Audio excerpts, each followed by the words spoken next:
messieurs, mes chers collègues, si vous le voulez bien, nous allons pouvoir débuter nos travaux avec un ordre du jour qui appelle en point numéro 1 le compte-rendu des décisions. Est-ce qu'il y a des questions? Pas de questions sur les décisions? Oui. Pardon.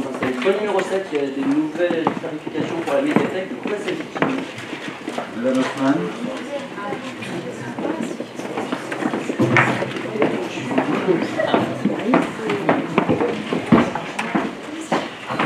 Bertrand, c'est les tarifications dont on a parlé en commission par rapport au changement, il me semble que Bertrand était là, par rapport aux prêts.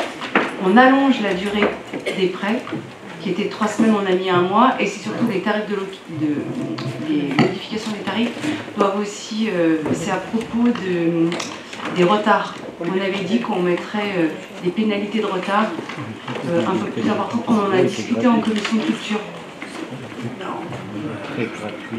Ça, je me demande, apparemment, il y a eu une modification le mois de juin, et il y a une nouvelle modification. Bon, ce que je vous propose, c'est qu'on vous transmette les informations. On vous les transmet par écrit. Ensuite, monsieur Di Stefano.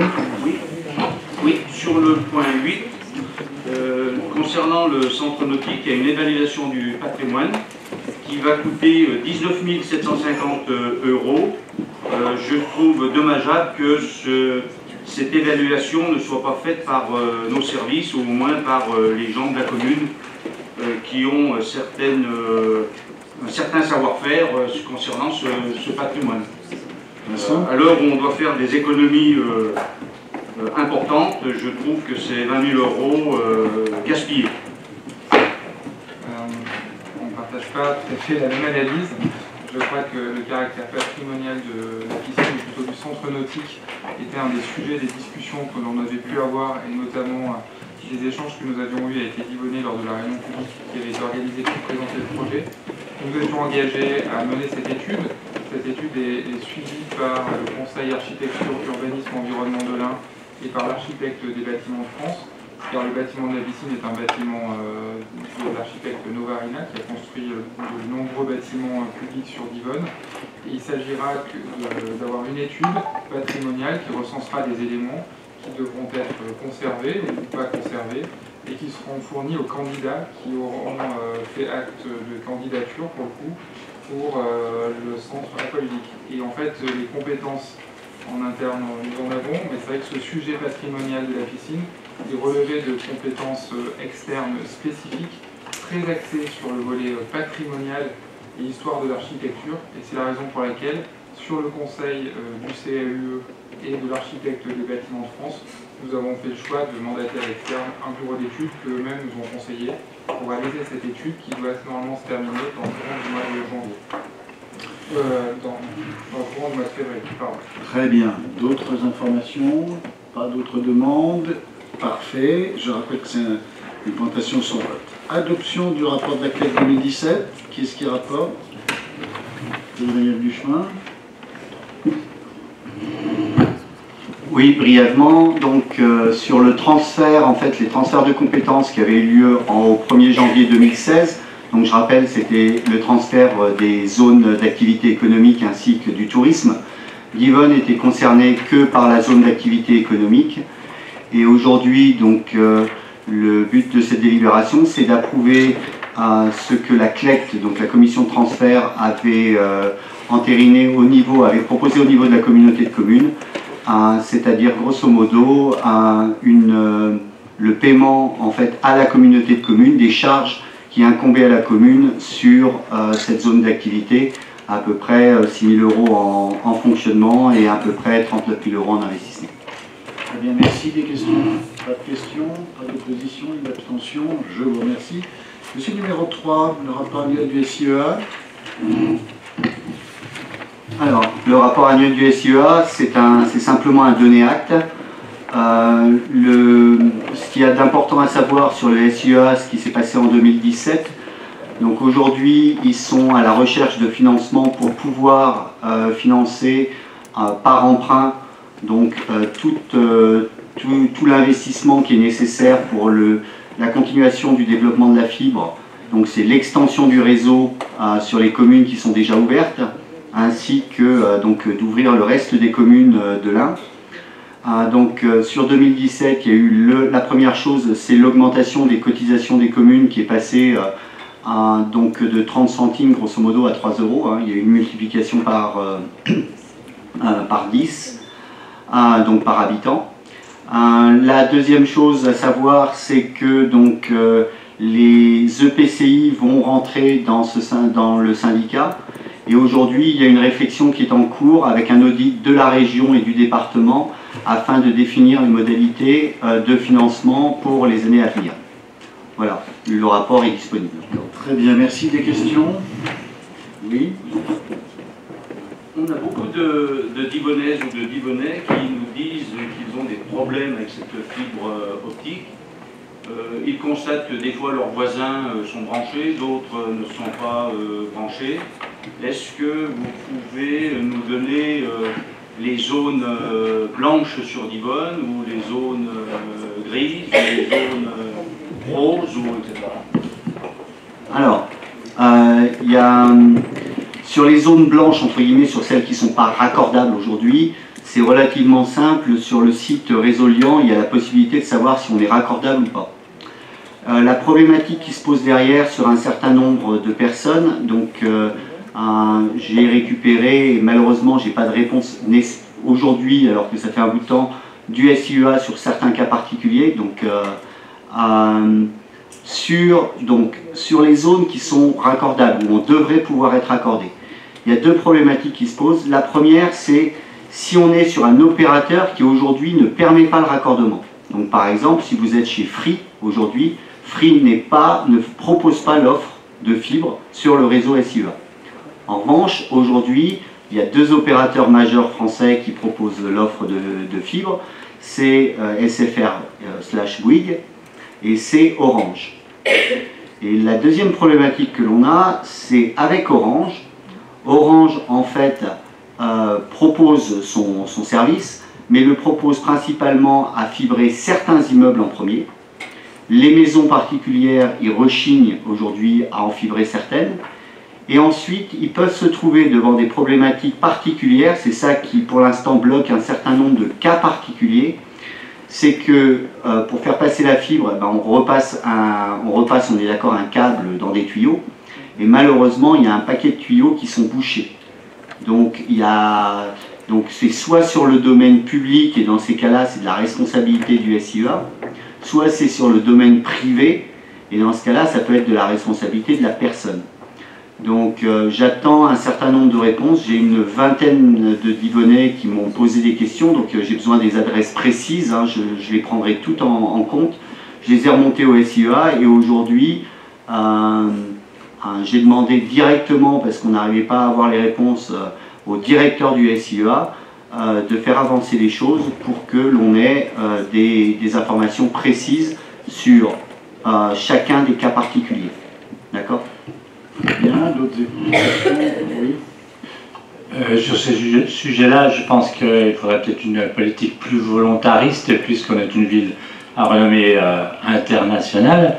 Et Claude Emmanuel, tu nous as dit que tu as enregistré les plaintes de certaines personnes qui n'ont pas assez de puissance ou qui n'ont pas de fibre, pas de raccordement.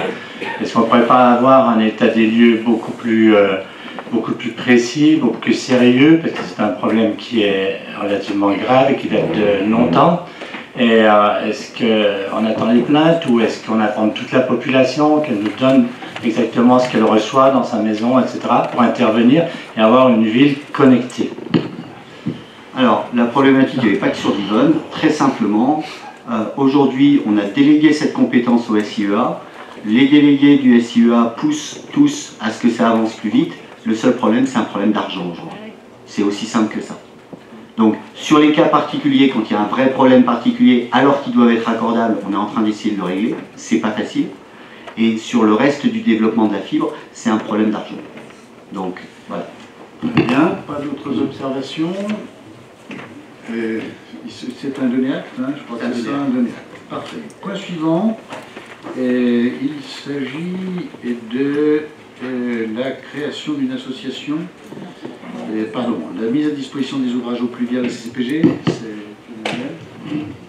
Donc comme vous le savez, on a transféré en fait au 1er janvier 2017 donc, les eaux pluviales à la communauté de communes, donc le transfert de compétences.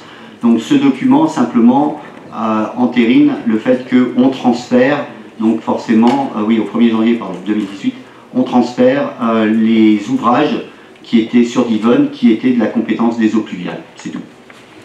Des questions? Concernant ce transfert, il y a toute une série de problèmes. Il y en a un auquel je suis particulièrement attaché, vous le savez, c'est le ceinturage des eaux pluviales autour du lac. Est-ce que les démarches ont déjà été entreprises auprès de la CCPG pour que ce lac de Divonne, qui est le joyau de Divonne, il a été présenté comme tel au vœu, soit protégé des pollutions des eaux pluviales du secteur de la piscine? Alors oui, c'est les travaux qui ont été notifiés à la communauté de communes afin qu'elle les prenne en charge dans les travaux qui sont à faire au niveau des eaux pluviales. Il faut faire attention, il y a une autre partie qui est sur un autre transfert, qui est sur le transfert GEMAPI, puisque les deux sont très proches et très liés. Voilà. Mais oui, c'est fait. Bien, pas d'autres questions? Une autre question, monsieur le maire. Où en sommes-nous de la mise en place du plan de prévention contre le risque de crue torrentielle, puisque ça fait partie effectivement du réseau d'eau pluviale. Il n'y a rien qui a été fait depuis 1993, l'étude Géo+, qui mettait en avant un certain nombre de dangers, notamment pour le centre-ville de Divonne. On m'a fait la réponse en commission de travaux que maintenant que c'était une compétence de la CCPG, la commune pouvait s'en laver les mains. Ça me semble un peu léger. Alors il y a deux choses. Les inondations restent de la compétence des communes, d'accord? En revanche, la gestion du réseau des eaux pluviales passe à la communauté de communes et aussi reste au département pour les parties de fossés qui sont le long des voies départementales. Et donc aujourd'hui, la communauté de communes doit mettre en place donc, son plan de prévention. Et à ce niveau-là, il y a des travaux qui sont fléchés sur différentes communes du Pays de Gex, dont Divonne. Il y a à terme un collecteur qui doit être fléché. Voilà. Non, je parle précisément de la mise en place de bassins d'écrétage pour les crues. Alors, les bassins d'écrétage, ça c'est de la compétence GEMAPI. Et donc ça, c'est transféré à la communauté de communes, absolument. Et c'est prévu qu'il y ait des parties qui soient... qui soit financé à partir de ce moment-là à travers soit des PUP, soit directement par la communauté de communes. Et ce qui a été encaissé par la commune pour la réalisation de ces bassins, et ces bassins ne sont toujours pas réalisés, comment ça se passe? Je ne suis pas certain que les 150 000 euros, donc 180 000, je ne sais plus, qui avaient été négociés avec le promoteur qui a réalisé un projet immobilier, qui nous a cédé du terrain pour réaliser un bassin de rétention sur le secteur des Mouilles. Je ne suis pas certain que cette somme ait été encaissée. Ça a dû faire l'objet à l'époque d'une convention avec la commune. Et si la commune n'est plus compétente, cette convention sera transférée à la communauté de communes pour la réalisation de ces ouvrages. Et d'ailleurs, il y aura des transferts de terrain également à faire à la communauté de communes pour la réalisation de cet ouvrage, parce que la commune, depuis 2006, fait l'acquisition de plusieurs terrains en secteur, a fait l'objet de l'acquisition de plusieurs terrains dans les secteurs identifiés dans le plan local d'urbanisme pour la réalisation de bassins de rétention en aval du centre-ville. On en a passé plusieurs d'ailleurs en conseil, je crois, depuis 2014. Voilà. Et vous verrez ces terrains lors de la même type de convention qui sera signée au niveau de GEMAPI, qui n'est pas encore prête par la communauté de communes. Je pense que la question des Divonnais, c'est quand est-ce qu'on aura ces bassins qui seront réalisés, puisque c'est une étude qui montre des risques depuis 93, une étude qui date de 93, c'était 25 ans, si je compte bien, un quart de siècle. Il serait quand même peut-être temps de... Enfin, je sais qu'il y a des terrains qui ont été pris, mais enfin qu'on puisse réaliser ces bassins et qu'on n'attende pas d'avoir les pieds dans l'eau dans le centre-ville. Je crois que les dernières crues, qui n'étaient pas des crues torrentielles, puisque c'est simplement des précipitations continues, on était un peu tendus en centre-ville. Je pense qu'il est peut-être temps de prendre ces choses-là au sérieux et de ne pas attendre d'avoir des inondations et des vagues submersion en centre-ville. Il n'y a aucun problème. Je pense que la communauté de communes, dans les commissions, on poussera, on est très conscient et on poussera ces bassins à être effectués, enfin les travaux sur ces bassins à être effectués le plus rapidement possible. Merci. Oui. Concernant ces risques d'inondation, je voulais souligner que pour moi ce soir il y a un risque. Parce que lors de la dernière crue, les niveaux des rivières et des nappes phréatiques étaient très basses au début de la crue. Le sol n'était pas gelé et la couche de neige qui alimente les sources de Divonne au sommet du Jura au-dessus de 1200 mètres d'altitude n'a pas été traversée par les grandes pluies. Donc la crue n'était pas maximum et pourtant le niveau sur le canal quand la Coëlienne s'est arrêtée accidentellement a fait peur à tout le monde. Cette nuit, si la Coëlienne s'arrêtait et si les pluies qui tombent ce soir sur la neige et traversent cette fois ce soir cette grande couche de neige qu'il y a sur nos montagnes, je pense que cette nuit il y a un danger à surveiller. Je veux simplement le signaler. Très bien, d'autres observations? Pas d'autres observations? Oui.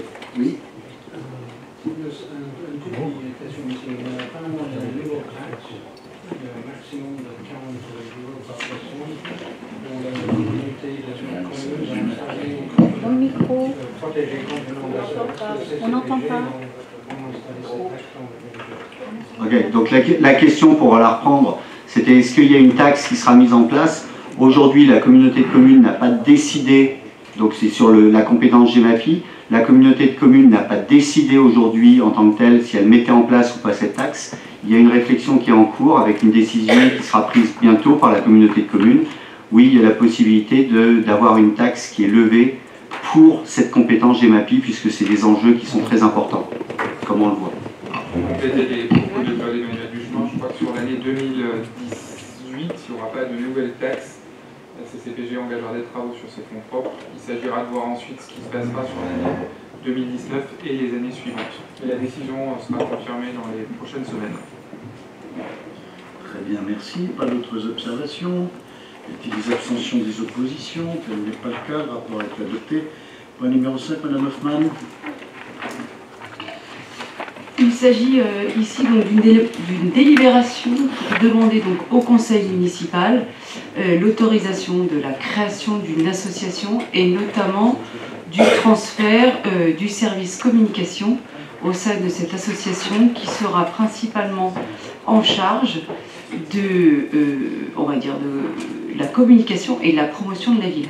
Donc ça c'est la première chose. Et la deuxième chose, nous désignons donc ce soir 4 membres au sein de cette association. Donc les 4 membres ont été proposés. Il s'agit donc de Vincent Scatolin, Véronique Baude, Éric Gavaret et Olivia Hoffmann. Voilà. Des observations? Alors, on a participé la semaine dernière, lundi dernier, à une commission tourisme et communication qui a duré plus de 3 heures. Un des seuls sujets était les statuts de cette nouvelle structure. Et je voudrais partager avec vous quelques observations et vous expliquer pourquoi nous, on va voter non à la création de cette nouvelle structure. La volonté d'uniformiser la communication externe de la ville, qu'elle soit institutionnelle, touristique, on trouve que c'est une très bonne idée et que c'est bien d'avoir un logo, le même, un site internet, etc. Il n'y a pas de souci. Regrouper physiquement toutes les compétences en communication, ça fait sens également. Par contre, pourquoi recréer une structure, recréer une association avec tout ce qui en découle au niveau des statuts, au niveau en plus d'une localisation géographique nouvelle, créer un bureau, un conseil d'administration, alors qu'aujourd'hui, à nos yeux, il pouvait avoir 2 chemins pris. Pourquoi ne pas transférer physiquement les compétences en communication des services de la mairie au sein de l'office de tourisme pour faire exactement les mêmes missions, ou je ne sais pas si c'était possible de prendre les 2 personnes qui sont à l'office de tourisme et qu'elles soient physiquement rattachées à la mairie, au service com. Et c'est vrai que lors de cette commission la semaine dernière, j'ai trouvé que c'était laborieux. Moi, il y a un manque de clarté, les objectifs sont pas clairs, les missions sont pas définies, les statuts sont pas adoptés. Et aujourd'hui, on a vraiment de la peine à comprendre pourquoi on recrée quelque chose alors qu'on aurait pu physiquement regrouper toutes ces compétences dans un même endroit.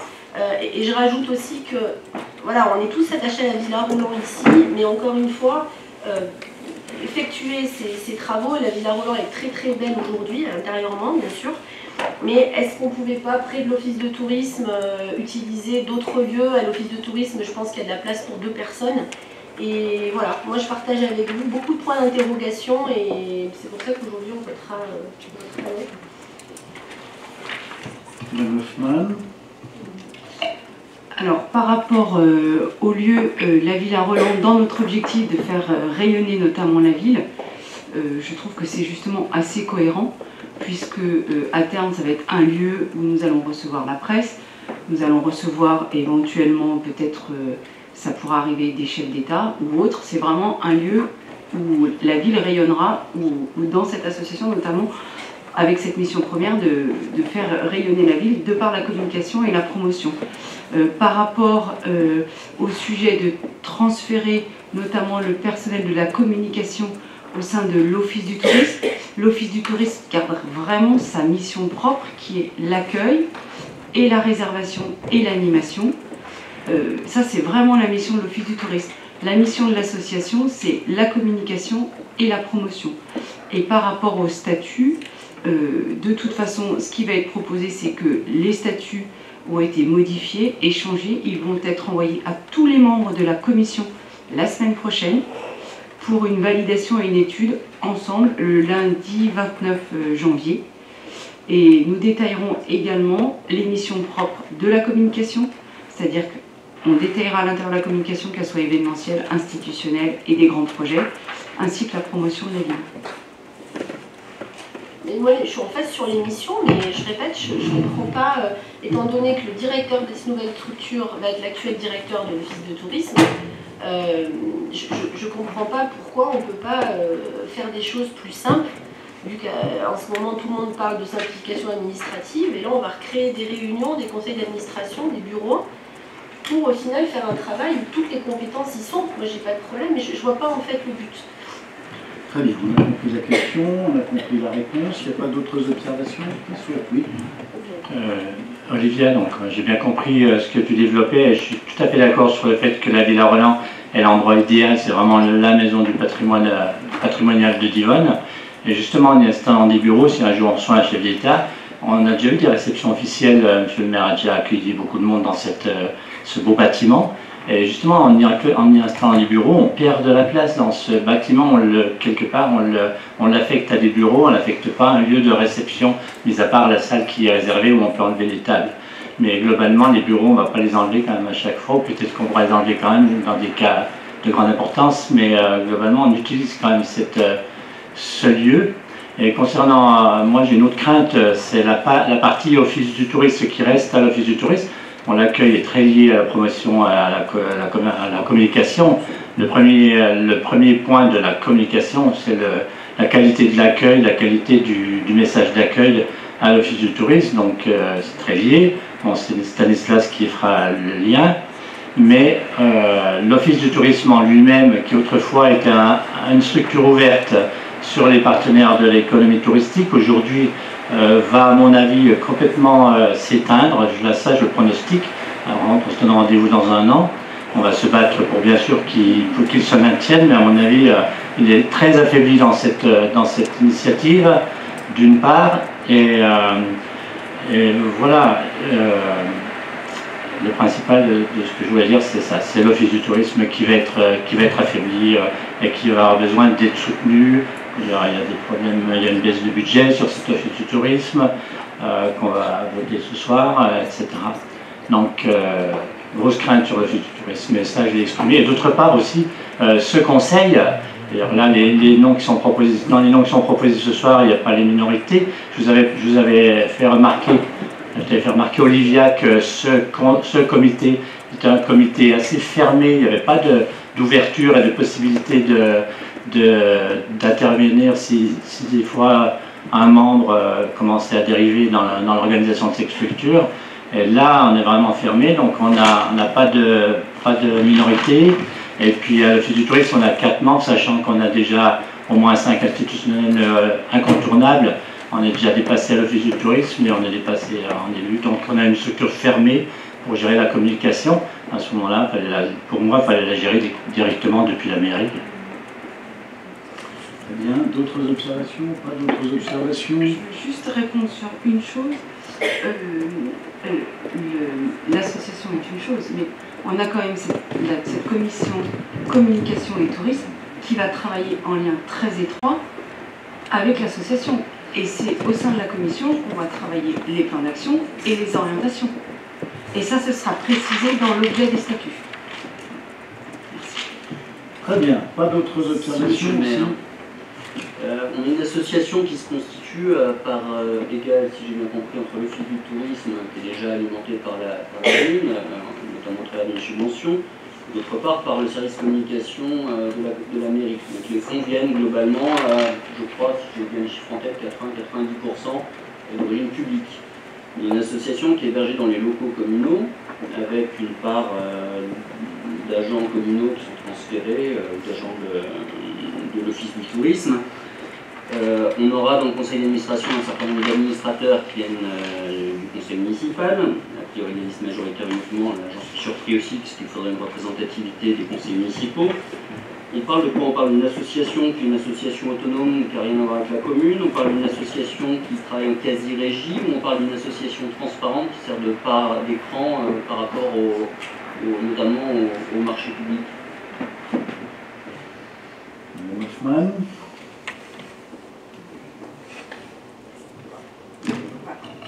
On ne va pas repartir dans toutes les discussions qu'on a eues lors de la commission. Donc je pense Je ne crois pas qu'on ait abordé ce point-là lors de la commission. Là, je parle très si, clairement. on en a parlé. Si, Alors, si, on en a parlé. Je parle très clairement d'un point qui est un risque de requalification qu'on a évoqué au cours de la commission.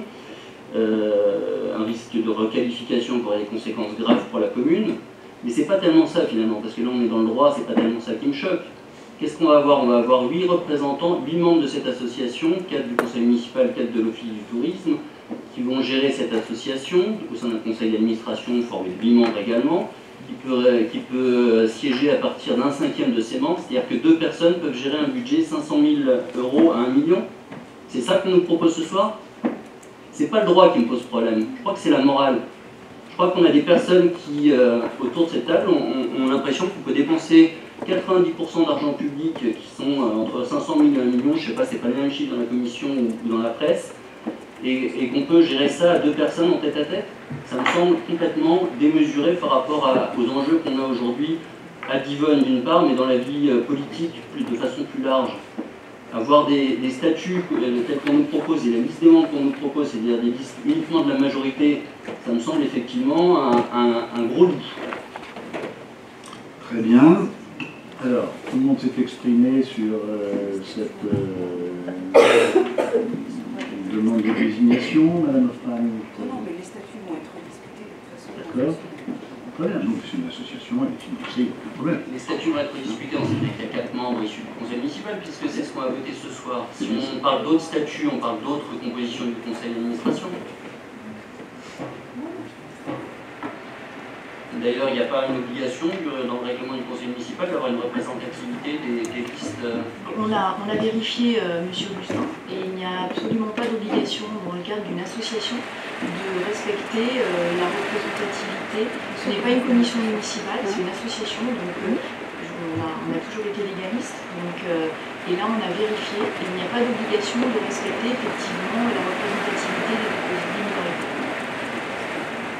La requalification d'association transparente, c'est quelque chose qui nous parle, c'est pas un risque pour la commune, il n'y a pas de sujet à ce niveau-là. Les fonds qui viennent à 90%. Enfin, si on peut prendre le principe, comme exemple, un tourisme est financé à 95% par le conseil départemental. Chaque année, il y a une audition qui est faite par le vice-président en charge du tourisme au département sur l'utilisation des fonds qui sont faits par cette association. Il rend compte, l'association aussi bien entendu le président, rend compte devant tous les membres lors d'une assemblée générale, libre aux membres de l'association de valider ou pas les budgets qui sont présentés. Très bien. Pas d'autres observations? Une autre observation par rapport aux missions de cette association. On va avoir à part égale donc des représentants de l'Office du tourisme, j'imagine le domaine de Divonne, j'imagine l'Habitat qui sont des acteurs majeurs du tourisme, des noms que je sors de ma poche.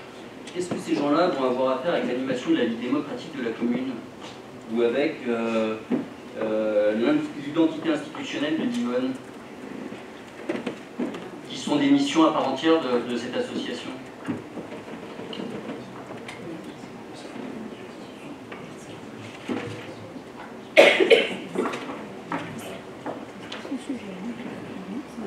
Non, mais on va travailler, il n'y a pas de problème. Mais si on vote ce soir, il faut que les gens qui sont candidats pour cette liste soient. Non, on ne vote pas le principe, on vote la création. On vote la création d'une association, on ne vote pas des statuts, on ne vote pas des conventions d'objectifs.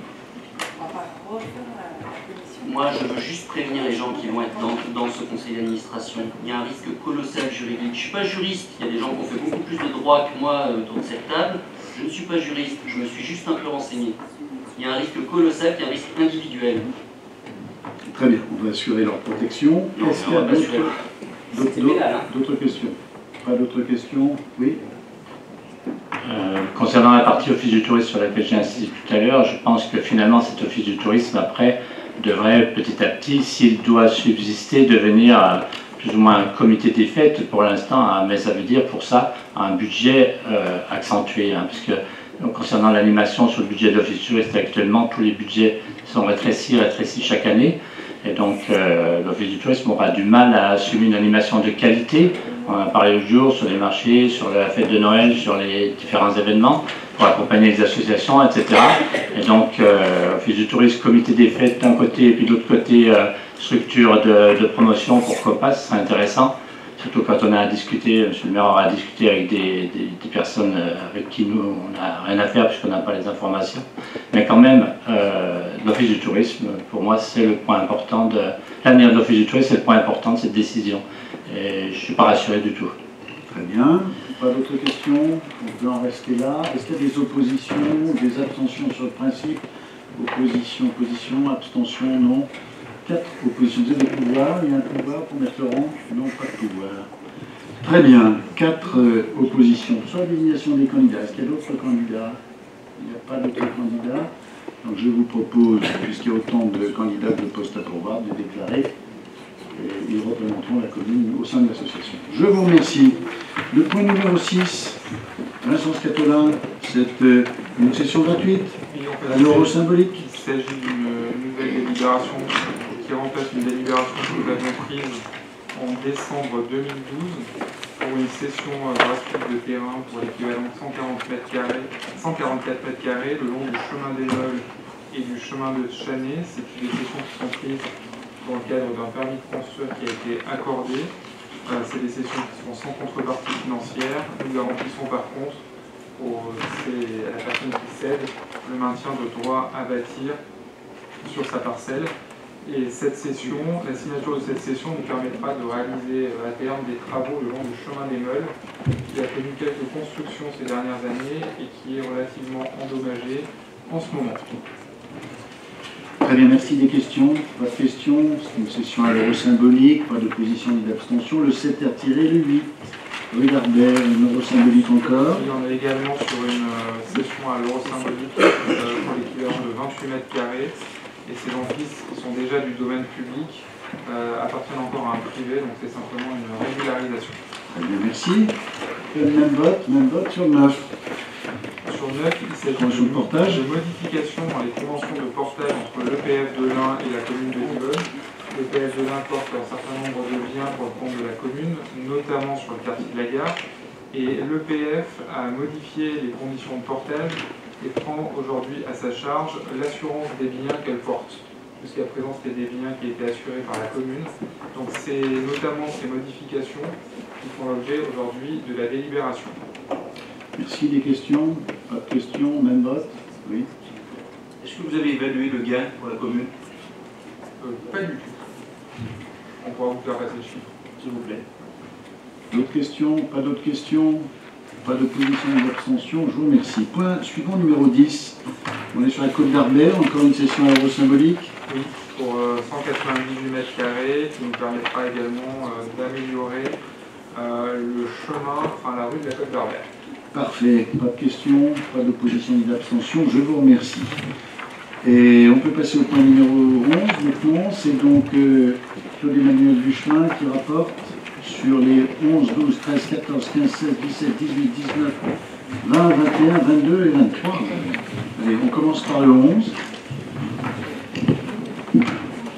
Bien, je vous propose de faire une petite présentation générale du budget, donc de tous les budgets, et après, si vous en êtes tous d'accord, de voter budget par budget et pas voter au chapitre. Ça vous convient à tout le monde? Très bien. Donc, sur le budget, les budgets de fonctionnement, sur le budget principal, on a un budget de fonctionnement qui aujourd'hui s'équilibre à peu près 20,3 millions d'euros. Il est en baisse par rapport au budget 2017 d'à peu près 1,5%. Cette année encore, comme les années précédentes, on n'utilisera pas les affectations donc, du compte administratif de 2017 pour construire ce budget initial, ce budget primitif. Au niveau des investissements, les investissements sur le budget principal, hors remboursement de la dette et donc frais financiers, on est à 3,7 millions d'euros d'investissement.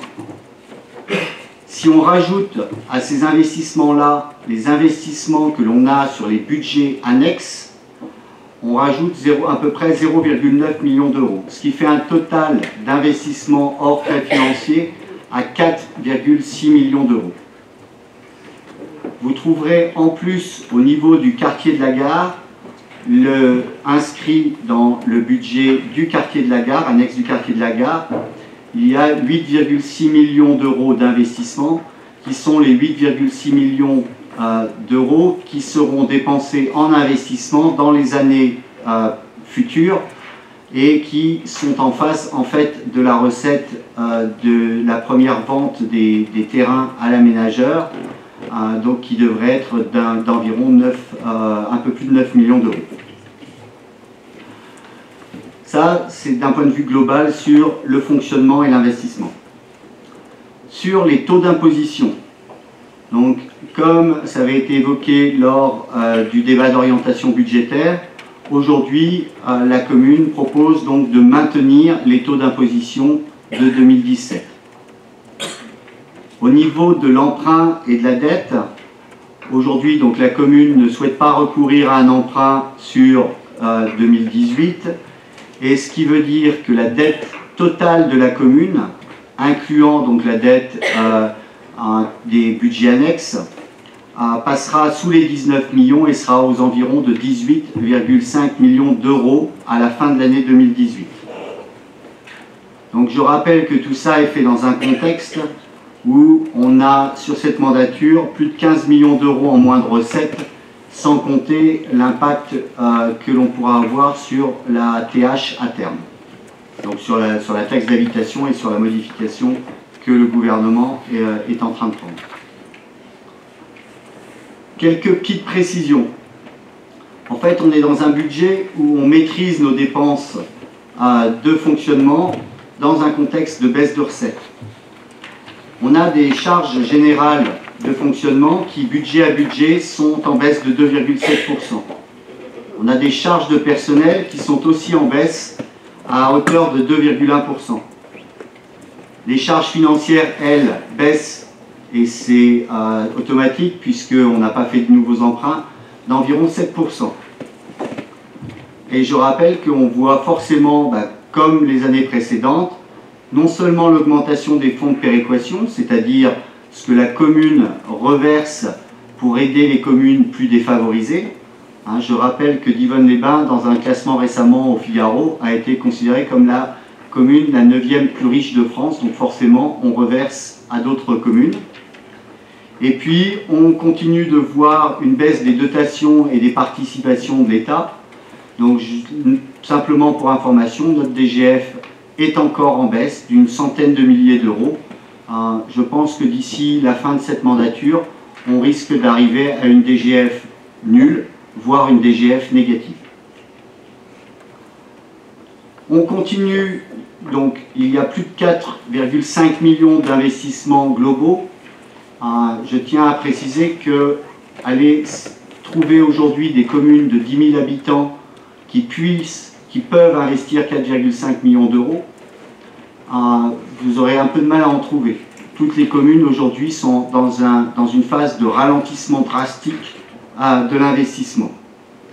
Donc on soutient l'investissement et on le soutient en lien avec donc, nos 4 grands projets, le quartier de la gare d'une part, l'embouteillage de l'eau, les nouveaux termes, le centre de bien-être et le centre nautique, et donc le village des associations et la salle de réception sur l'hippodrome. Pour information, on cherche bien sûr à compenser les baisses des dotations de l'État. Donc cette année, en 2018, on aura quelques nouveaux produits. Tout d'abord, il y aura la taxe d'habitation sur les logements vacants qui va rentrer en compte. On aura aussi ce qui a été voté par la communauté de communes à travers le pacte fiscal et financier, une dotation de solidarité communautaire. Là, on a aussi la taxe sur la consommation d'électricité que l'on a remis en fait au niveau du département. Et enfin, aujourd'hui, pour l'instant, on a un produit des jeux qui se tient très bien et qui est plutôt en augmentation. Donc voilà d'un point de vue global comment se situe le budget de la commune pour 2018. Merci. Qu'est-ce qui prend la parole? Qu'est-ce qui intervient pour les minorités? Pas d'intervention. Pardon. J'ai quelques petites questions, Claude Emmanuel. Au niveau des dépenses de fonctionnement, donc en 65, 7 et 74, il y a un total de subventions de 677 040. Donc l'office de tourisme, on le verra après, aura cette année comme subvention 250 000 euros. C'est ça? C'est le montant comme au précédent conseil, c'était pas encore... Absolument. Voilà. L'office du tourisme aura une subvention qui est égale à celle de l'année dernière, qui a été votée au conseil municipal de 250 000 euros.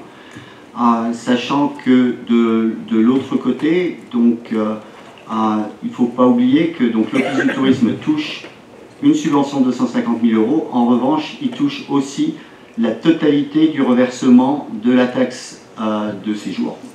D'accord ? Qui a toujours été le cas et qui, grâce aux actions qui ont été menées par la commune, ces dernières années est en augmentation.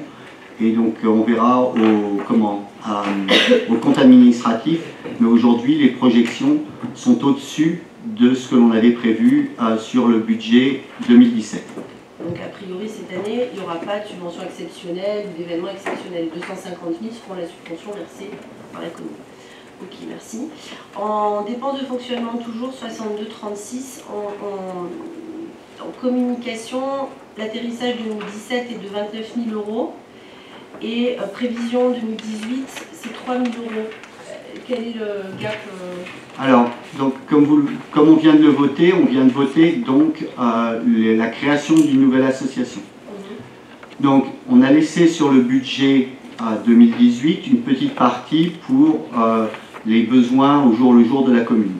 Tout le reste a été transféré en fait au niveau de l'association. Donc, on va le retrouver aujourd'hui dans des dépenses imprévues et qui, dès que l'association sera créée, on pourra affecter en fait à l'association.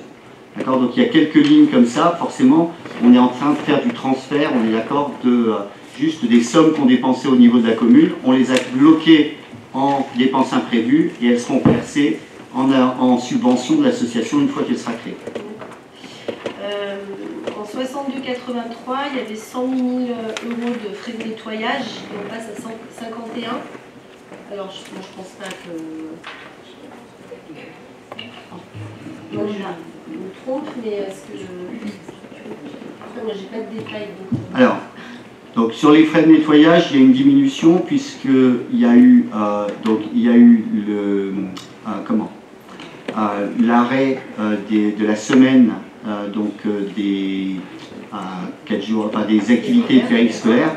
Donc en fait, le nettoyage qui était fait par une société de service, aujourd'hui, a été repris en interne au niveau de la mairie par les ATSEM, donc qui sont libérés, entre guillemets, d'un côté des TAP, et qui de l'autre côté, en fait, font le nettoyage qui a été fait par une société externe. L'entretien des terrains est prévu pour un budget de 251 000 €, et budgété à 139 000 pour 2018. C'est quoi l'entretien des terrains? C'est en 61, 521.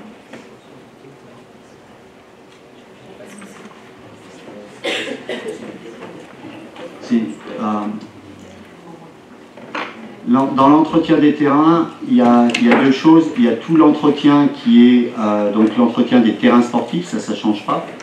En revanche, aujourd'hui, il y a une baisse au niveau de l'entretien qui sera fait pour le Capricorne-Azétique. D'accord.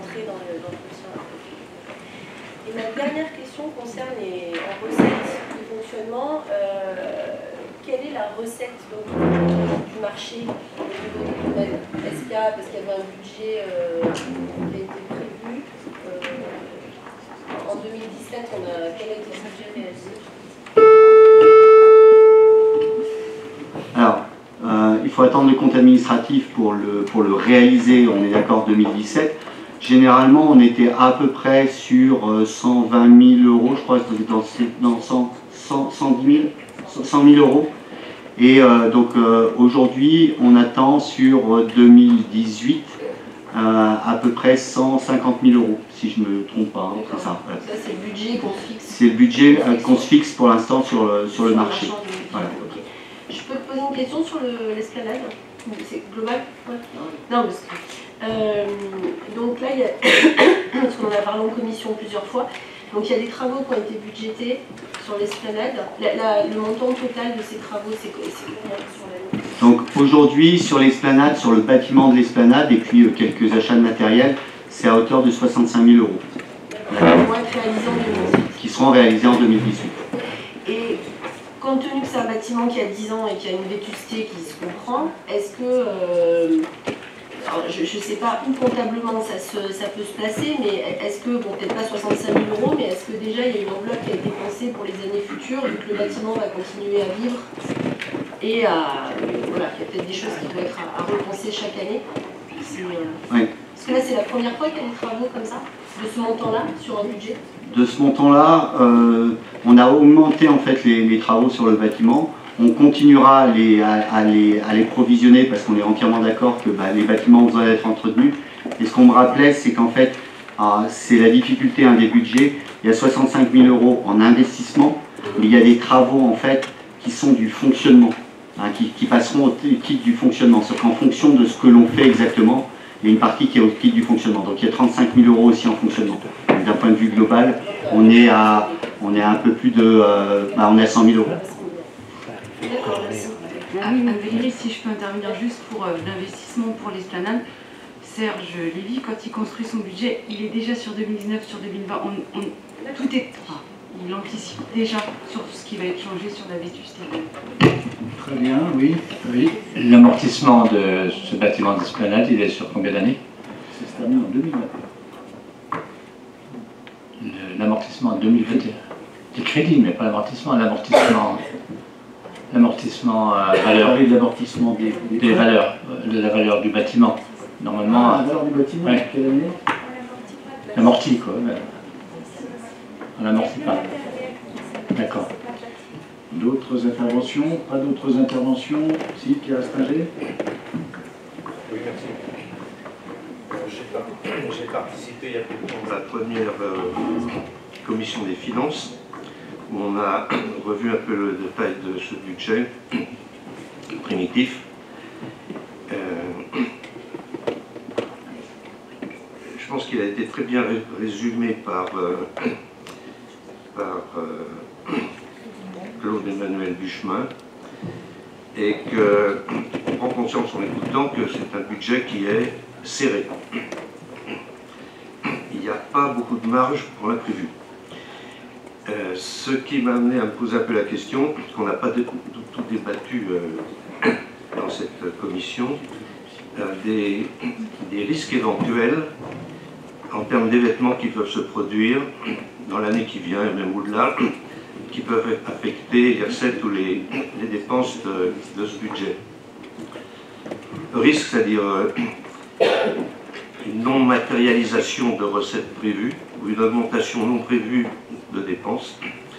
Et dans ce contexte, il y a un point qui a été soulevé, d'ailleurs par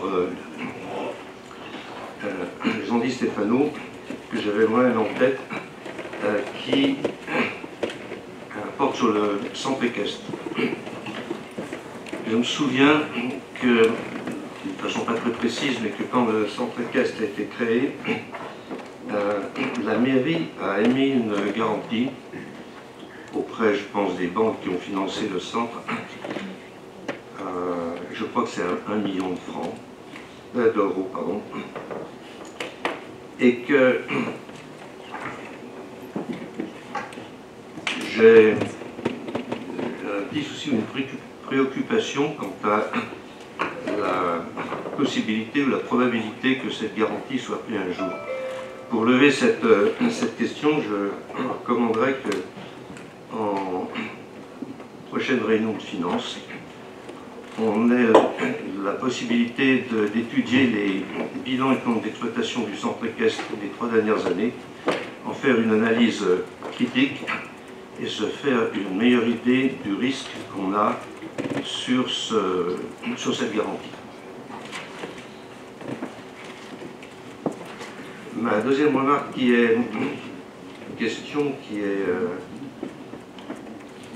échappe peut-être du point de vue temporel à ce budget, qui est peut-être encore un peu plus loin, c'est concernant l'embouteillage. Est-ce que le vote qui a eu lieu récemment à la CCPG, qui a amené la sortie de l'embouteillage du PAD, présente pour la commune un risque de matérialisation et un risque financier correspondant.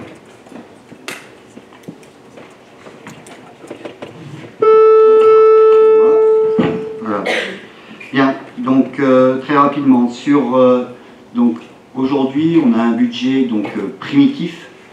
Et en fait, notre variable d'ajustement et ce qui peut permettre de prendre, à terme, de pouvoir subvenir au risque, c'est que d'ici courant avril, on aura le compte administratif. Et là, on aura l'affectation du compte administratif. Et aujourd'hui, on sait à peu près où est-ce que l'on va atterrir. Donc ça, ce sont des ressources qui seront affectées en fonction d'eux. Et donc, il y a une partie qui pourra très bien être affectée à des dépenses imprévues. Vous avez déjà plus ou moins mentionné le nombre à rétablir? Non, je veux pas mentionner de chiffres parce que à ce moment-là, mais ça sera des chiffres qui seront conséquents à plus de 500 000 euros. D'accord. Juste pour le centre équestre, c'est bien noté. De toute façon, ça a été noté en commission finance. Il y a bien donc simplement une garantie de la commune, qui fait que si par hasard, ce qui est normal, le terrain est mis à disposition, donc le terrain appartient toujours à la commune. En revanche, donc la personne qui a construit en fait sur ce terrain-là a construit des bâtiments. Si pour X raison cette personne, enfin cette société a fait faillite, la personne qui devrait reprendre derrière devrait reprendre le prix, la valeur en fait résiduelle de ces bâtiments. Donc dans le cas où il y aurait déjà donc une cessation de l'activité de la personne actuelle que personne ne voudrait reprendre, il est possible que la commune on demande à la commune de prendre les bâtiments à la valeur résiduelle. Donc et je suis d'accord avec vous, de toute façon on l'a noté, on étudiera le risque entre guillemets et les comptes de la société à l'heure actuelle. Voilà. Et puis je vais laisser Vincent Scatelin répondre sur le PADD. Oui, alors comme vous l'avez relevé, le débat sur le PADD du PLU intercommunal qui a eu lieu en décembre dernier il y a eu certains arbitrages, dont le retrait du projet d'eau d'embouteillage de l'eau minérale qui figurait dans ce PADD. Aujourd'hui, ça ne remet pas en question le projet en tant que tel, parce que les règles de notre PLU, donc le PLU de Divonne, prévoient sur un site précis l'implantation d'usines d'embouteillage de l'eau et prévoit un règlement du PLU adapté pour accueillir ce type d'équipement. D'ailleurs, j'en profite pour dire que le permis de construire, comme cela a été déjà annoncé, sera déposé dans les prochains jours et il sera examiné, je crois, par la commission d'urbanisme à la fin de ce mois ou au début du mois prochain. Est-ce qu'il y a un risque, on est propriétaire du gisement, est-ce qu'il y a un risque au niveau de la CCPG de vouloir mutualiser la ressource en eau minérale de Divonne au bénéfice de l'ensemble du Pays de Gex? Je crois qu'il y a eu, ça a souvent été un des débats au sein de la communauté de communes du Pays de Gex. Il faut dire que l'eau minérale aujourd'hui ne peut pas être raccordée au réseau d'eau potable. Le classement minéral fait que c'est quelque part un peu bizarre, mais c'est une eau qui ne peut pas être remise dans le réseau. Et deuxièmement, la communauté de communes a débattu de ses statuts il y a moins de 2 ans maintenant, et la question de l'eau minérale n'a pas fait l'objet d'un débat. Donc il y a toujours dans les statuts de la communauté de communes une spécificité sur l'eau minérale qui fait que ça reste une compétence commune. J'ai encore une question, j'ai remis aux finances. Est-ce que on a la certitude, si je peux m'exprimer ainsi, que la totalité des habitants de Divonne, résidence principale et résidence secondaire, payent effectivement les impôts locaux? On inscrit un chiffre de grosso modo 8 millions.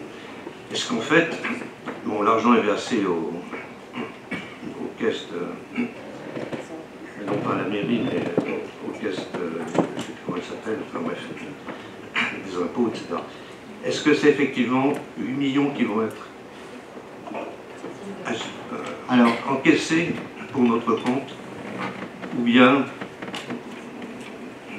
le produit des taxes locales sont garantis par l'État. Donc l'État calcule les bases, fait des bases prévisionnelles, puis des bases définitives, et donc après nous reverse sur ces bases-là le produit.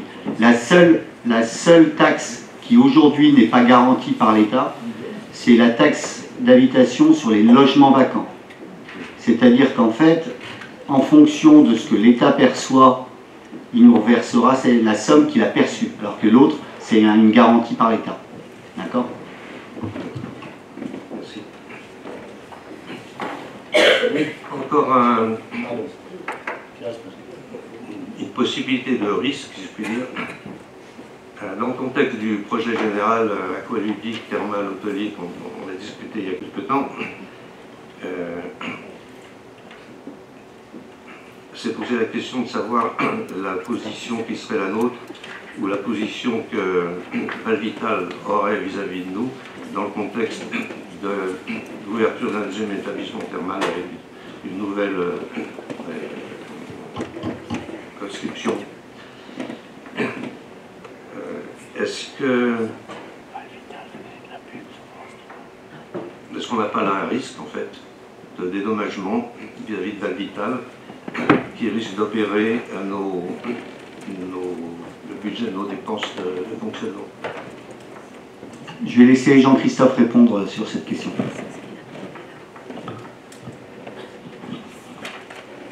Aujourd'hui, effectivement, il y a un PEA entre Valvital et la mairie. Aujourd'hui, il y a des négociations, on va dire, en cours avec Valvital. Et effectivement, c'est un risque qui est pris en compte dans le projet depuis le début.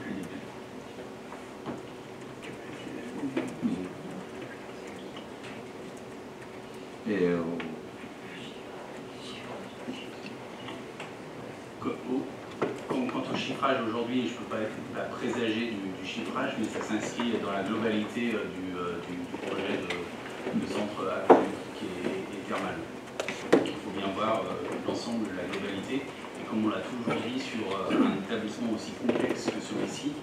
On aura vraiment les premiers chiffres à partir du moment où on aura reçu les premiers dossiers de candidature qui seront chiffrés, notamment les modèles économiques de revenus qui permettront de dégager un certain nombre de marges d'investissement. Et c'est à l'aune de l'étude de ces modèles économiques qu'on pourra effectivement analyser plus finement le risque. Aujourd'hui, c'est encore un petit peu tôt pour évaluer le risque précisément. Pour répondre très clairement à la question, le droit administratif, c'est au jour de la notification de la rupture, on tient compte des préjudices. C'est-à-dire que c'est au jour de l'envoi de la lettre recommandée qui rompt le bail administratif que l'on calcule le manque à gagner. On ne tient pas compte de la perte de chance. Donc comme vous êtes une société qui perd de l'argent, ça sera assez difficile pour l'exploitant de dire qu'il y a une perte. Je ne peux pas dire dans 5 ans, dans 10 ans, j'en gagnerai. C'est pour ça qu'on rompt. D'autres questions? Oui. Je voudrais revenir sur la question qui a été posée tout à l'heure concernant le vote de la... C'est une question à Vincent, sur le vote de la CCPG le 21 décembre 2017 concernant le refus d'implantation d'une usine d'embouteillage. Effectivement, bon, Vincent, tu nous as expliqué que Divonne peut construire son usine, mais le projet est quand même considérablement affaibli à mon sens, puisqu'il peut y avoir des recours, comme à chaque fois dans tout projet. On l'a vu pour la maison de santé, il y a des recours qui retardent les projets, et c'est embêtant quand les projets sont trop retardés vis-à-vis des investisseurs, d'une part. Et ces recours, ils seront faciles pour les opposants, puisque autour de l'usine, il y a tout le réseau des eaux pluviales, les ruisseaux, la nature, l'environnement, etc. Et ça, c'est la compétence communauté de communes, et pour l'instant, la communauté de communes est hostile. Alors moi, j'ai été très surpris à cette réunion de CCPG. Je suis intervenu pour faire parler les élus communautaires, parce que j'avais entendu des petits bruits à l'entrée de la réunion que ça allait voter contre. Et les gens se sont... Enfin, ça m'a extrêmement surpris d'avoir autant d'antipathie pour ce projet qui est structurant. Nous, notre liste, on est extrêmement vigilants sur ce projet parce qu'on y tient énormément. C'est pour moi le projet principal, c'est le seul projet structurant qui ne dépend pas de la recette des produits suisses quelque part. C'est le seul projet indépendant de nos revenus venant de la Suisse. S'il y a un petit problème en Suisse, le casino va baisser, c'est aléatoire, les habitants vont bien moins gagner leur vie, on le voit avec la baisse du franc suisse actuel, etc. S'il y a un petit problème en Suisse, on n'aura plus que l'eau minérale à Divonne pour avoir quelques recettes. Et ce projet est extrêmement important, nous on veut qu'il avance. Moi, je pense vraiment préjudiciable que le jour de cette réunion, on n'ait pas eu les outils, je l'ai dit à la commission de communication, là, ça sera un rôle de la structure de communication, les outils pour répondre aux intervenants à qui j'ai demandé des explications, d'une part. Puis d'autre part, je voulais demander à Véronique Baud, responsable de l'environnement au niveau départemental, quelle est la position du département par rapport à ce projet, parce qu'on ne l'a pas eu encore, on ne sait pas trop, voilà, concernant l'eau minérale. Et je vais m'arrêter là, j'avais aussi des questions concernant les termes, mais on ne va pas mélanger. Je vous réponds, d'accord, département, je répondrai après. Non, simplement sur revenir un peu sur cet événement de la fin du mois de décembre. Très clairement, le fait d'avoir un projet de l'ampleur de l'usine d'embouteillage crée quelques inquiétudes sur le territoire. Alors pas tellement des inquiétudes sur le projet en tant que tel, mais surtout sur les conséquences d'un tel projet, et notamment les questions liées à la mobilité. Et c'est ce qui a animé une partie des discussions qui ont eu lieu lors du débat sur le PMU intercommunal. Et moi j'avais d'ailleurs entendu, en faisant le tour des communes avec ma casquette de vice-président à l'aménagement de l'espace de la communauté de communes, ces critiques dans plusieurs communes, ou plutôt ces craintes dans plusieurs communes. Mais il est difficile de répondre très clairement à ces questions de mobilité, de circulation de camions, d'impact de l'usine d'embouteillage de l'eau, parce que, comme il a été dit lors des vœux, il y a plusieurs solutions qui sont aujourd'hui à l'étude et qu'il est difficile d'apporter des garanties définitives sur l'utilisation soit du rail, soit de la route, soit des camions électriques ou je ne sais quel système pour minimiser les impacts du développement de l'usine d'embouteillage. Donc c'est ce qui a en partie cristallisé les débats. Une autre crainte était également la question de la ressource en eau. C'est vrai qu'on a connu aujourd'hui une période de sécheresse durant l'été qui a d'un seul coup fait rejaillir une question de fond dans le pays de Gex. Est-ce que la ressource en eau est suffisamment importante pour l'ensemble des habitants et pour l'ensemble des développements économiques qui sont prévus sur l'ensemble du territoire? Et il est facile de dire, dans un discours politique assez simpliste, de dire aujourd'hui l'eau minérale de Divonne pourrait tout à fait combler les déficits en eau potable que nous pourrions avoir sur le territoire.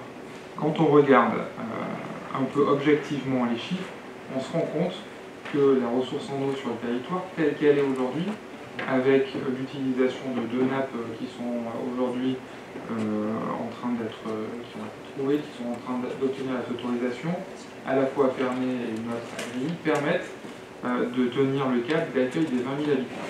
Et c'est d'ailleurs ce qui justifie en partie le fait que dans le projet d'aménagement et de développement durable du PLU intercommunal, on fixe une limite à 20 000 habitants. Sauf qu'aujourd'hui, il ne faut pas faire comme ça s'est fait sur la période passée, construire un tour de bras partout dans le pays de Gex, à des endroits des fois improbables, et se poser la question ensuite de la ressource en eau notamment, mais de toute une série d'autres ressources ou de toute une série d'autres équipements. Donc voilà les 2 sujets qui ont fait en fait débat lors du conseil communautaire. C'est des sujets que nous avions déjà entendus. Parallèlement à ça, s'est mis en place une sorte de mobilisation par une association ou des associations philosophiquement contre le fait d'utiliser commercialement une eau. Et c'est ce qui a mobilisé une certaine 2-3 personnes devant le conseil communautaire, ce qui fait l'objet aujourd'hui de pétitions, et qui crée quelques craintes également. Donc, et cette association, on peut l'imaginer, fera aussi recours sur toutes les autorisations d'urbanisme possibles et inimaginables qu'il pourrait y avoir sur l'usine d'embouteillage. Donc en fait, le débat de fond il a été posé au niveau de la communauté de communes, il ne remet pas en question, comme j'ai dit tout à l'heure, le développement de l'usine d'embouteillage, il ne réduit pas le projet tel qu'il est aujourd'hui, parce qu'il est autorisable aux règles d'urbanisme. On a des données chiffrées qui montrent qu'il ne porte pas atteinte, j'allais dire, à la ressource en eau du territoire. Par contre, on peut s'attendre sur le permis de construire, sur d'autres d'autorisation, à avoir des recours. Donc j'allais dire quelque part comme tout projet. Et je pense que c'est malheureusement les recours, souvent le lot de projets d'importance que l'on peut trouver sur l'ensemble du territoire. On en a eu sur la maison de santé, on en aura d'autres sur d'autres projets d'aménagement d'importance.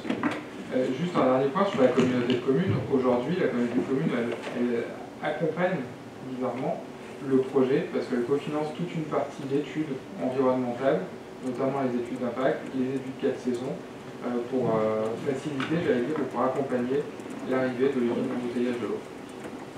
Très bien. Alors, Madame Baud pourrait être contre le département. Tu reprendras la main après.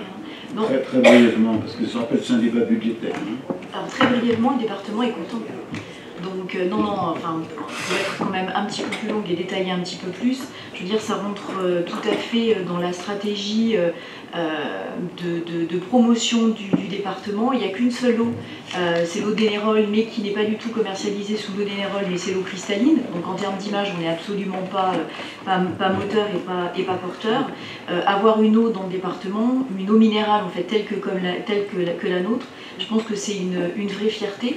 Je voulais rajouter aussi, je ne sais pas si on en avait déjà parlé, mais un tourisme va aider l'office de tourisme et surtout la nouvelle structure de promotion et de communication pour aider dans la commercialisation aussi de la nouvelle indication thérapeutique, puisque dans le livre blanc du tourisme, je le rappelle, on avait fléché Divonne-les-Bains comme la ville du bien-être et du développement du thermalisme. Très bien, merci. Alors ensuite, qui est-ce qui prend la parole sur le budget? Oui, Jean-Luc Stéphane. Moi, je vais reprendre le débat budgétaire, si possible, oui. Et je vais rester que sur le débat budgétaire. Très bien. Mesdames, Messieurs les adjoints, mes chers collègues, le budget 2018 est la copie conforme de celui de 2017, profitant seulement de la hausse de la fiscalité locale, à hauteur de 2,4 millions, décidée par M. le maire en 2017. La hausse des impôts permet d'équilibrer le budget de fonctionnement et d'espérer dégager une épargne nette de 1,3 million pour investir, ou plutôt, devrais-je dire, pour entretenir péniblement le patrimoine existant. Les dépenses de fonctionnement, à hauteur de 18 261 000, n'ont jamais été aussi élevées depuis 2013, où elles étaient à 16 670 000. Les recettes de fonctionnement, à hauteur de 20 142 000, restent stables si on ne tient pas compte de l'augmentation des impôts de 2017. En 2013, les recettes étaient à hauteur de 17 630 000. Depuis 2012, l'État demande aux collectivités locales de contribuer au redressement des comptes publics, non par la hausse de leur fiscalité, mais par la baisse de leurs dépenses de fonctionnement. Ce qui ne semble pas être la stratégie de la commune. Les subventions d'équilibre au budget annexe à hauteur de 2,5 millions, qui englobent le financement des nouveaux projets, ont encore augmenté, 115 000 €. La dette au 31/12 sera de 18 500 000, comme l'a dit monsieur l'adjoint aux finances, mais il a oublié de dire qu'il y aura quand même encore une annuité de pratiquement 2 400 000 € qui correspond à l'augmentation des impôts de 2017. Et on peut espérer une baisse significative de l'annuité qu'en 2026. Le budget 2018 est comme les précédents, il ne tient pas compte de la réalité financière de la commune et exclut toute réforme structurelle. On ne réduit pas les dépenses car les efforts faits sur certains postes, grosso modo 1%, sont neutralisés par les hausses, en particulier des budgets annexes. Le coût des politiques communales menées depuis de nombreuses années ne sont pas mesurés et augmentent. Les travaux d'équipement indispensables et nécessaires aux Divonnais, comme l'aménagement de la Grande Rue, la sécurisation des voiries, la construction d'un centre technique municipal, la construction d'une véritable salle festive dédiée aux Divonnais, sont retardés d'année en année. Divonne-les-Bains autrement est convaincu que la stratégie financière de la commune nous mène dans une impasse et nous mène vers une augmentation de la fiscalité locale. Pour la 5e fois de suite, nous demandons à l'exécutif de nous présenter une prospective financière afin de mesurer les retombées économiques et financières pour notre commune des nouveaux projets que nous serions prêts à soutenir. Et c'est toujours non. Je me pose la question, pourquoi? Je me suis fait également une autre réflexion. Depuis 20 ans, avons-nous connu un seul projet qui ait contribué positivement aux comptes communaux? Je cherche, mais je ne trouve pas. Nous allons donc voter contre ce projet, contre ce budget. Bien. Est-ce qu'il y a d'autres interventions? Pas d'autres interventions. On peut aller du chemin. On peut... Vote quoi, monsieur le maire? Jusqu'à quel point? Comment? Non, mais on va aborder maintenant chapitre par chapitre. Hein, par budget par budget. Alors, on peut aller du chemin. On passe au vote. Comment est-ce que vous avez prévu? Donc, on va passer au vote tout d'abord par le point numéro 11, c'est-à-dire le budget principal de la commune. Ça. Hein, et puis on va faire donc point par point Alors, sur le point numéro 11. Sur le chapitre 11. Est-ce qu'il y a des questions? Non, alors simplement, parce que je pense qu'après le vote sera assez homogène d'un point à l'autre, c'est pas le sujet. J'avais deux remarques. La première qui rejoint l'analyse de Jean Di Stefano, qui est de dire qu'effectivement le budget repose aujourd'hui, la bonne santé apparente du budget repose sur la hausse de la fiscalité et je le regrette, surtout que j'ai entendu de la part du maire adjoint aux finances de nouveaux impôts qui vont arriver, qui vont peser sur les ménages, probablement indépendants de la commune, mais qui vont continuer à peser sur les ménages. Deuxième point, j'aurais bien aimé participer au débat sur l'usine d'eau minérale. Ça fait partie de points qui sont également dans le vote budgétaire, pour dire que Vincent Scatolin a été élégant en relayant les propos tenus à la CCPG, puisque moi je les ai regardés. Il y avait quand même un point important sur la méthode de travail, le manque d'échange, le manque de débat autour du projet d'embouteillage. C'est ce qu'on reproche, nous, opposition au sein du conseil municipal, sur la méthode. Et là, vous ne pourrez pas nous accuser d'avoir plombé le projet d'embouteillage, puisqu'on le soutient depuis le début. Je crois que c'est la méthode qui... Quoi, on ne soutient pas le projet d'embouteillage? Allez-y. On soutient le projet depuis le début, et que, effectivement, c'est ce qui vous est reproché en grande partie, c'est la façon de faire.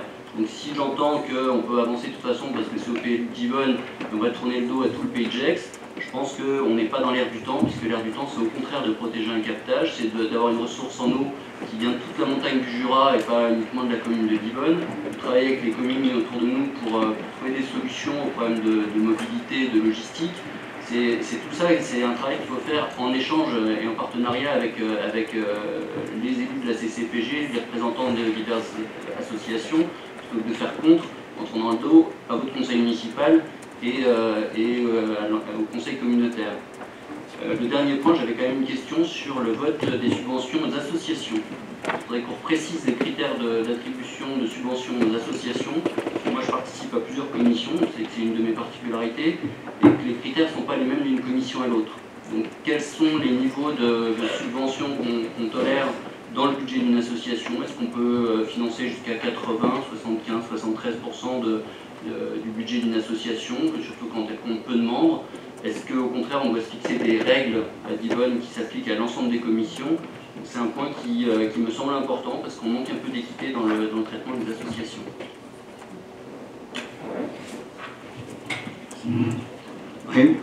Je vais répondre sur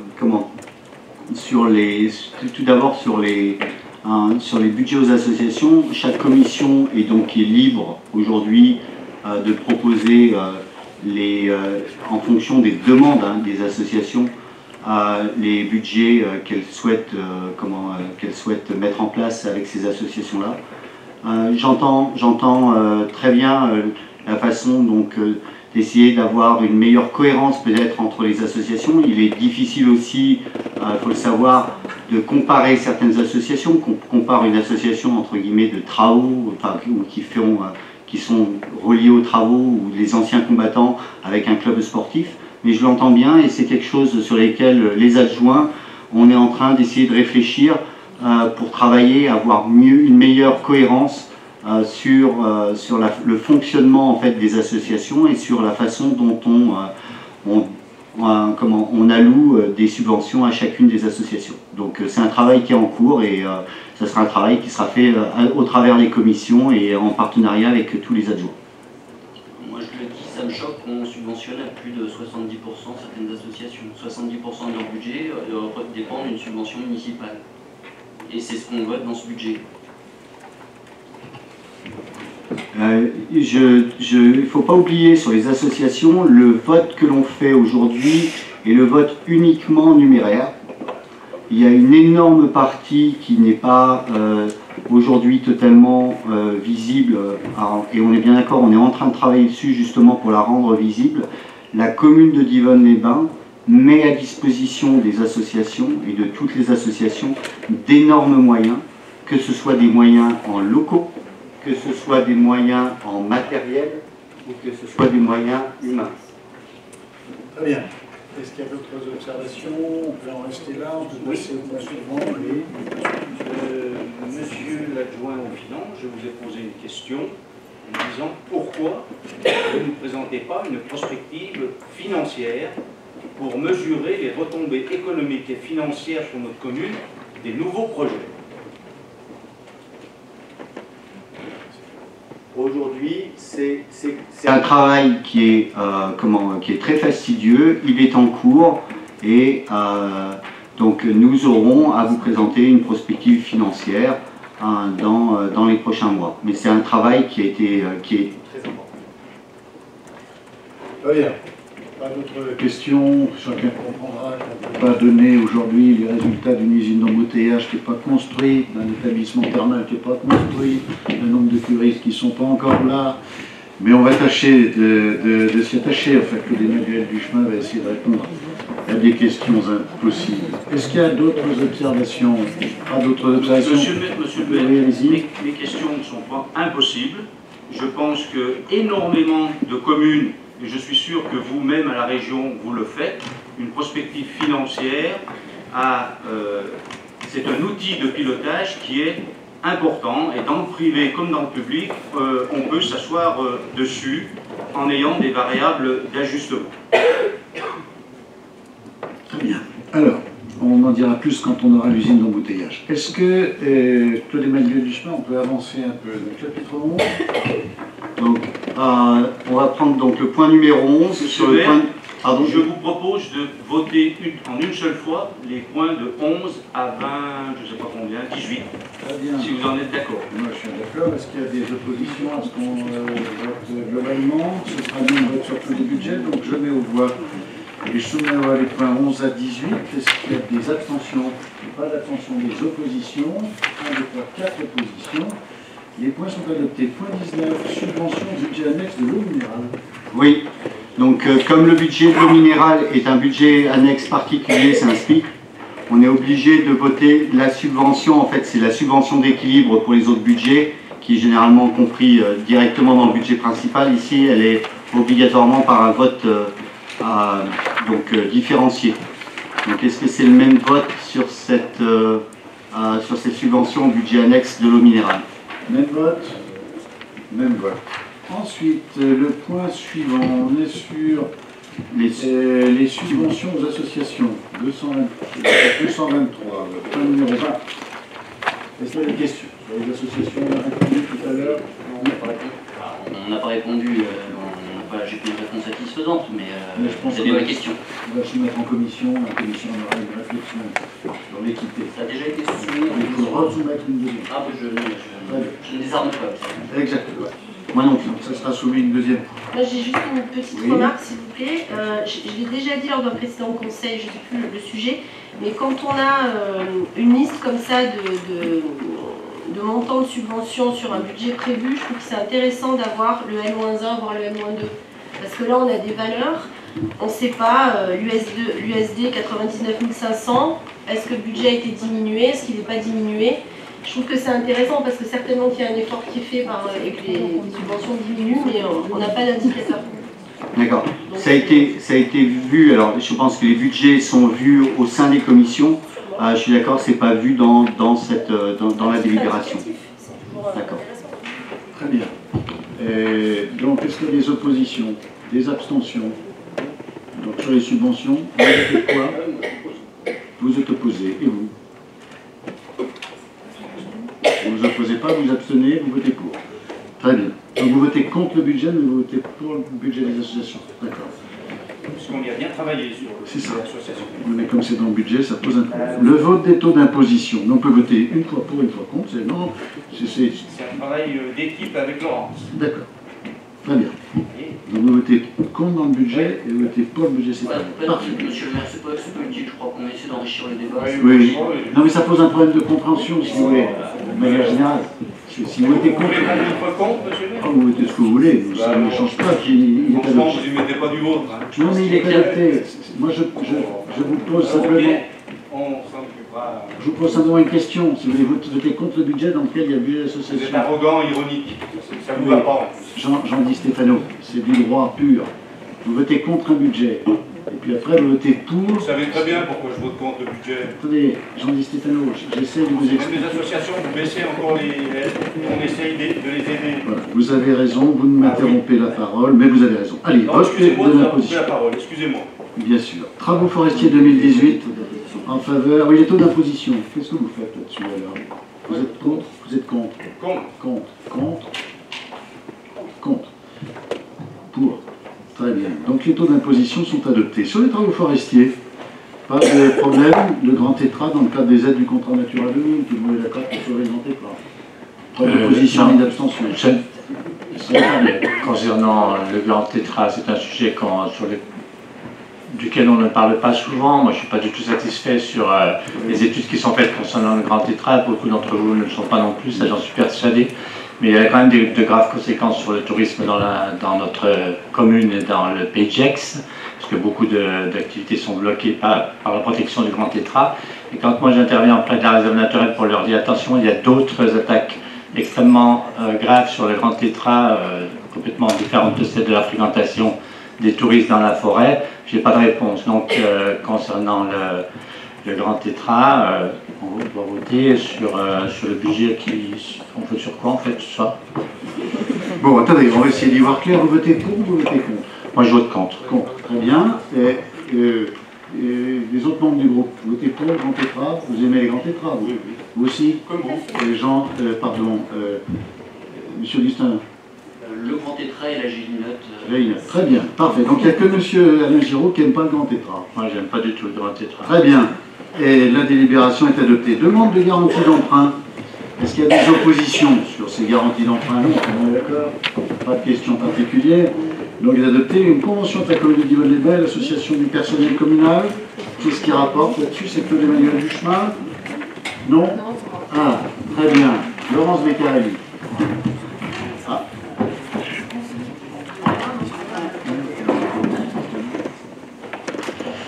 Alors, Laurence Beccarelli. Alors, il s'agit de voter la subvention classique. Voilà, exactement. Il s'agit juste ici de renouveler la convention entre la commune et l'association de l'amicale du personnel et du CCAS. Elle est arrivée à échéance le 31/12/2017 et doit donc faire l'objet d'un renouvellement. Il vous est donc demandé de procéder à son renouvellement et approuver le versement de la subvention 2018 pour un montant de 50 000 €. Parfait. Pas de questions, tout le monde est d'accord. C'est une version incurrente, pas d'opposition ni d'abstention, je vous remercie. On a reçu 2 questions de groupes minoritaires. Première question numéro 1, il faut un point d'étape sur l'eau d'embouteillage. Donc c'est difficile à dire puisque ce n'est pas nous qui le maîtrisons, je le rappelle, mais le permis de construire sera déposé a priori courant janvier. L'autorisation de prélèvement en cours, ça sera pour février-mars. L'autorisation de prélèvement à déposer à l'ARS, ce sera en mars 2018 pour le dépôt et une délivrance en novembre. Pour l'ICPE, début janvier 2018 pour le dépôt et une obtention courant une délivrance entre 5 et 10 mois. Et pour les travaux, c'est une durée de travaux qui est annoncée à 6 mois, mais moi que j'estime à 1 an. Donc on serait sur le 3e trimestre 2019, mais comme il y aura des recours, aucun de ces délais ne sera tenu. Sur les conditions suspensives, sur la 4, le dépôt de la marque en classe 32, ça a été effectué dans tous les pays élisés. Sur la recherche d'antériorité, c'est une demande qui est effectuée dans tous les pays, les retours sont en cours. Sur la condition suspensive numéro 6, les études de sol, ça a été effectué par André Nuss. Et pour les autres conditions, je rappelle qu'il y a des difficultés qui sont des imprévus, qu'il faut parfois adapter les procédures, c'est le cas pour les études de sol, les évolutions du marketing, l'interprétation des procédures d'autorisation administrative par les services instructeurs, les études supplémentaires notamment sur les transports, donc des adaptations qui vont engendrer des délais qui sont difficilement prévisibles. Les délais pourront être prolongés s'il le faut, et lors d'une prochaine séance, je vous proposerai d'ailleurs une délibération qui va acter ces prolongations de délais. Sur la question numéro 2, la presse locale annonce qu'à partir du 8 janvier, le service communication promotion s'installe dans la Villa Roland. Et je rappelle, parce que nous venons de voter, on nous dit le montant des économies espérées. Donc il faut attendre que ça fonctionne pour voir les économies qui seront réalisées. Quand on va mutualiser ce que fait la commune et ce que fait l'Office du tourisme, comment voulez-vous? Mais il y a 2 sites, par exemple, Internet, il n'y en aura plus qu'un, on va voir s'il coûte plus cher, s'il coûte moins cher. Il y a des publications, il y en a 2 sur les mêmes thèmes, il n'y en aura plus qu'une. On va regarder ça, on va rediscuter les marchés, donc on ne peut pas répondre à cette question. Mais on escompte, oui, faire des économies. Ces économies, elles resteront dans la structure. Donc il y aura plus d'actions pour moins. C'est ce qu'on escompte. Et dernier point, vous nous posez la question de savoir ce qu'ont coûté les travaux. 11 000 € pour l'électricité, 12 000 pour l'informatique, 20 000 pour le mobilier, 1100 pour le chauffage, 7 000 pour la peinture, 300 pour les verrous, la création de toilettes à hauteur de 1911,22 et le coût d'intervention des services techniques et informatiques n'ont pas été chiffrés. Le coût total est de 55 160 €. On vous répondra et confirmera tout ça par écrit. Voilà, l'ordre du jour est épuisé. Je vous remercie de votre présence. Il y a une question. Qu'on ne les pose pas, mais c'est pas grave. Non, non, ça concerne une des questions, une des réflexions que vous venez de faire. Ça concerne l'eau minérale. Est-ce que le dossier, les études d'Antea sur le dossier de la qualité et de la quantité de l'eau minérale, l'étude de la société Antea qui étudie l'hydrogéologie de la source, est-ce que cette étude est consultable? Je ne peux pas vous répondre. Il faut y a la question. Vous savez, on me pose beaucoup de questions sur une unité d'embouteillage. Il faut avoir pratiqué un peu le droit des affaires pour savoir quand un industriel investit, voilà les choses qu'il fait, il se tait. Et il ne va pas expliquer sur la voie publique et sur la place publique les tenants et les aboutissements de son dossier. Il ne va pas expliquer quels sont ses process industriels. Il le fera dans le cadre de la procédure administrative. Donc, dans le cadre de la procédure administrative, vous aurez un dossier absolument complet. Mais en l'état actuel, moi je ne peux pas vous répondre. Est-ce que cette étude Antea est communicable ou pas? Vous nous écrivez et puis on vous répond sur le sujet. Ce qui me permettra de vous dire, Monsieur Giraud, que parfois en politique il faut savoir se taire. Et j'ai regardé le débat du Conseil communautaire. Et je pense que s'il y avait eu un silence, il n'y aurait pas eu de débat, tout aurait été voté.